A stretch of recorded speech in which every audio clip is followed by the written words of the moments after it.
અમદાવાદથી હાલ મહત્વના સમાચાર સામે આવ્યા છે, જ્યાં કોંગ્રેસ ઓફિસ પર પથ્થરમારાનો મામલો પ્રકાશમાં આવ્યો છે।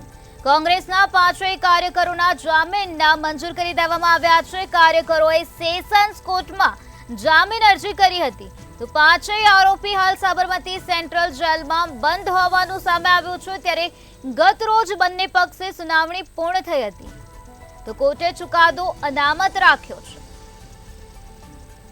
કોંગ્રેસ ઓફિસ પર પથ્થરમારાનો મામલો હાલ સામે આવ્યો છે। આ મામલાને લઈને મહત્વના સમાચાર સામે આવ્યા છે। કોંગ્રેસના 5 કાર્યકરોના જામીન મંજૂર કરી દેવામાં આવ્યા છે, ત્યારે આ 5 આરોપી અત્યારે સાબરમતી સેન્ટ્રલ જેલમાં બંધ હોવાનું સામે આવ્યું છે। તો આજ મુદ્દે વધુ માહિતી આપવા માટે આપણી સાથે સંવાદદાતા મેહુલ દુધરેજિયા જોડાઈ ગયા છે।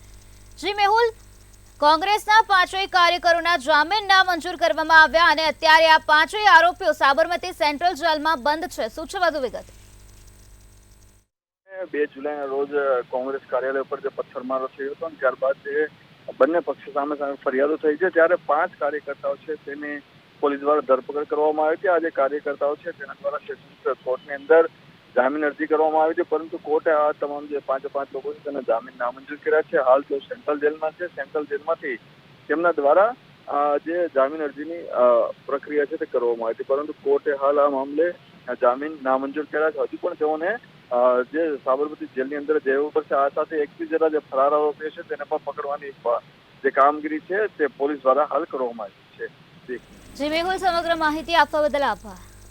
તો જે રીતે અમારા સંવાદદાતાએ જણાવ્યું કે આ સમગ્ર મામલો 2 જુલાઈનો છે, ત્યારબાદ કોર્ટ દ્વારા આ કાર્યકરોના જામીન મંજૂર કરી દેવામાં આવ્યા છે।